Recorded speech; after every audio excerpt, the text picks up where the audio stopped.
आपके अपने YouTube channel mathematics solution पर आप सभी लोगों का हार्दिक स्वागत है। आज हम बीएससी 5th सेमेस्टर के बच्चों के लिए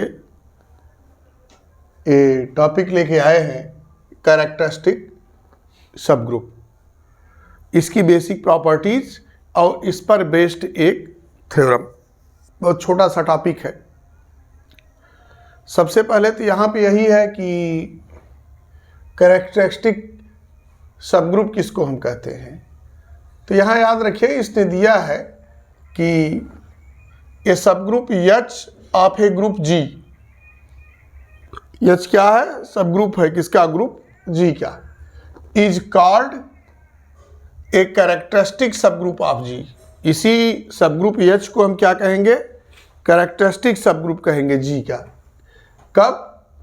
if for every automorphism phi of G. देखिए, ऑटोमॉर्फिज्म के लिए आपको बताया गया है कि यहाँ कैसी मैपिंग होती है, फाई फ्रॉम जी टू जी। यही है ना? देखें, ए है, ए फाई है, ए जी है, ए जी, यही ना? यही मैपिंग है।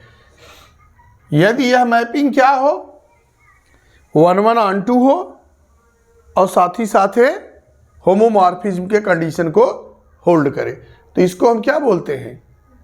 इसको हम ऑटोमॉर्फिज्म बोलते हैं। तो वही चीज यहां कह रहा है कि if for every automorphism phi of G we have phi H equal to H. यानी इस कंडीशन को यदि यह होल्ड करे, मुख्य चीज यही है, इस कंडीशन को अगर यह होल्ड करे तो हम क्या कहेंगे कि यह आपके लिए क्या है? एच कैरेक्टरिस्टिक सब ग्रुप है। किसका? ग्रुप जी का। अब इसको लिखते कैसे हैं? देखिए, इसको लिखने के ही तरीका है कि एच कैरेक्टरिस्टिक पूरा नहीं लिखते, CHAR, ठीक, जी। तो यह आपके लिए लिखने का तरीका है कि इसको इस ढंग से लिखते हैं।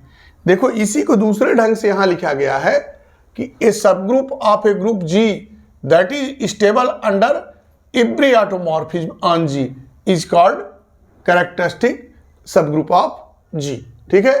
यानी जी के जितने भी ऑटोमॉर्फिज्म हैं सबके लिए क्या है? ये आपके लिए स्टेबल हो। तो उस स्थिति में हम ये कहते हैं कि यह आपके लिए एच क्या है? कैरेक्टरिस्टिक सब ग्रुप है। और यहां याद रखिएगा, जब यह कंडीशन होल्ड होता है phi H equal to H, तो यही स्टेबल का भी कंडीशन है। ठीक? तो कुल मिला के आपके लिए यही है कि phi H equal to H. तो उस स्थिति में हम कहेंगे कि जो मैपिंग फाई है, जो मैपिंग फाई है, ये क्या है आपके लिए? यदि देखिए, ये इस मैपिंग फाई के लिए phi H equal to H है, तो उस स्थिति में यह जो आपके पास सब ग्रुप है वो क्या कहलाएगा? कैरेक्टरिस्टिक सब ग्रुप कहलाएगा।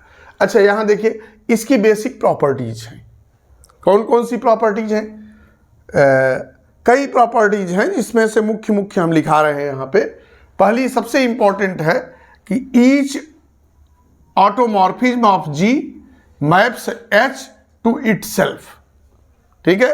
कि प्रत्येक जो ऑटोमॉर्फिज्म होगा जी का उसकी स्थिति क्या होगी?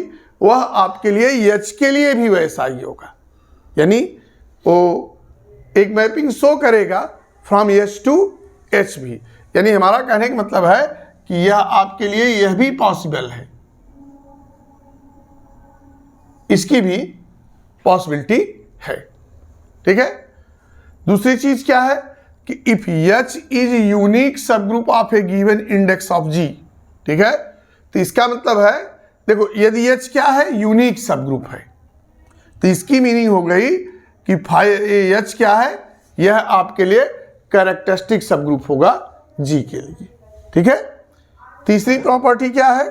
तीसरी प्रॉपर्टी यह है आपके लिए कि if N is a characteristic subgroup of H. ठीक? एन क्या है? यह एक कैरेक्टरिस्टिक सब ग्रुप है। किसका? जी के लिए, और यह कह रहा है कि H equal to G upon H. G upon H का मतलब जानते हो, क्वाइशिएंट ग्रुप बताया गया है आपको, ठीक है। तो यानी अगर क्वाइशिएंट ग्रुप किसके बराबर हो जाए, H के सब ग्रुप के बराबर हो जाए, then there exist a natural homomorphism phi from automorphism of G to automorphism of H। यानी इस कंडीशन को होल्ड करने पे यह भी एक मैपिंग पॉसिबल है, क्या, phi automorphism of G to automorphism of H, यह भी पॉसिबल है, ठीक है। तो इसी को यहां आपके लिए शॉर्ट में लिखा गया है कि इफ यह चीज है characteristic subgroup and H equal to quotient group of H, तो उस स्थिति में then there is a natural homomorphism phi from automorphism of G to automorphism of H। ठीक, अब आ जाइए थ्योरम पे।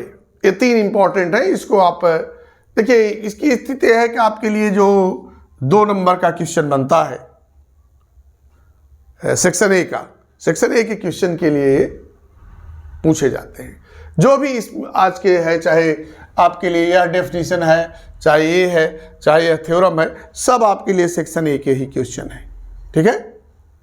तो थ्योरम क्या है यहाँ पे कि इफ यह चीजें characteristic subgroup of, if यह चीजें characteristic subgroup of G, then H is normal subgroup of G। तो उस स्थिति में H क्या होगा, नॉर्मल सब ग्रुप। देखिए नॉर्मल सब ग्रुप को आपके लिए डिफाइन किया गया है, ठीक है। नॉर्मल सब ग्रुप अगर आप डिफाइन किया गया है 3rd सेमेस्टर में, और वहाँ पे 2 थ्योरम्स बताए गए थे, जिसमें से एक थ्योरम यह था कि वहाँ नॉर्मल सब ग्रुप को n से डिनोट किया गया था। तो वहाँ यह चीज़ बताया गया था कि यदि आपके लिए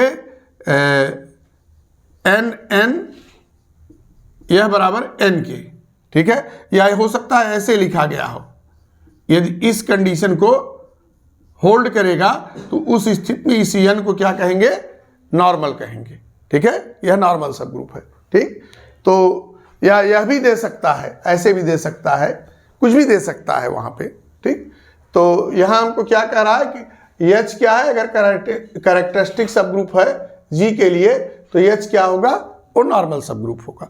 यानी अगर हम ये चीज शो कर दें यहाँ पे कोई एलिमेंट लेके, ठीक है, कि मान लो इसी ढंग से कह दें कि x inverse equal to H, या अब देखो यहाँ चूंकि मैपिंग का मामला है इसलिए यहाँ G या F हम शो करते हैं, ठीक है। तो इस ढंग से अगर शो कर देंगे G inverse equal to G equal to H, तो हम क्या कहेंगे कि H आपके लिए नॉर्मल है। यहाँ देखिए क्या कह रहे हैं कि लेट यह चीजें characteristic subgroup of G, then अच्छा अगर कैरेक्टरिस्टिक सब ग्रुप है तो उस स्थिति क्या होगा, then for each G belongs to G, ठीक, इस ग्रुप का एलिमेंट, ठीक है, वी डिफाइन ए मैपिंग, एक मैपिंग डिफाइन किया जा रहा है, क्या, phi G from G to G onto G, ठीक है। अब एक किस ढंग से डिफाइन किया जा रहा है, such that phi G x equal to G x G inverse, इस ढंग से यह मैपिंग डिफाइन की गई। मुख्य रूप से यही चीज अगर आपके दिमाग में है तो आपके लिए सब काम हो गया। अब देखिए which is an automorphism of G, ठीक है, ये भी बता दे रहा है क्या है, ऑटोमॉर्फिज्म। चूंकि वहां बात ऑलरेडी हो रही है कैरेक्टरिस्टिक सब ग्रुप की, अगर कैरेक्टरिस्टिक सब ग्रुप की बात हो रही है तो ऑटोमॉर्फिज्म स्वतः आ जाता है।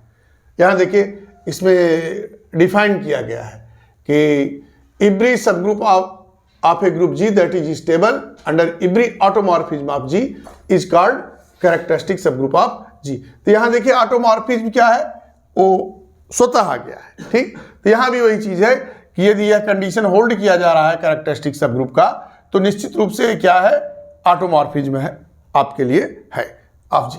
अब देखिए सिंस यह चीज है characteristic subgroup of G, H क्या है, characteristic subgroup of G है, तो इसका मतलब है कि इस, अभी देखिए यहां नीचे कंडीशन लिखा गया है ना, तो इसको क्या करेगा, होल्ड करेगा, इसका मतलब हो गया कि phi G H equal to H. यही तो कैरेक्टरिस्टिक सबग्रुप का कंडीशन है। जब इसको होल्ड करेगा तभी तो हम उसको कैरेक्टरिस्टिक सबग्रुप कहेंगे। तो since H is a characteristic subgroup of G, therefore phi G H equal to H. अब यहां याद रखिएगा, जब यहां x था तो यहां बीच में क्या था, x था। अब यहां क्या आ गया, h आ गया, तो ये किसके बराबर हो गया, which implies ji H G inverse. देखिए इसके स्थान पर क्या लिख सकते हैं, जी एच जी इनवर्स। यहां अगर h लिख देंगे तो यहां भी h हो जाएगा। तो इसका मतलब हो गया G H G inverse equal to H. और यह किसका कंडीशन है, ए आपके लिए कंडीशन है नॉर्मल सब ग्रुप का।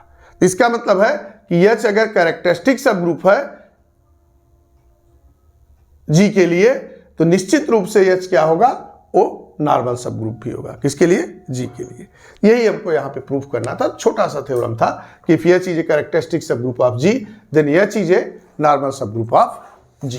देखिए छोटे छोटे थ्योरम्स हैं यहाँ, छोटे छोटे डेफिनेशंस हैं, और हमको लगता है अगले 2 या 3 लेक्चर में फर्स्ट यूनिट खत्म हो जाएगी।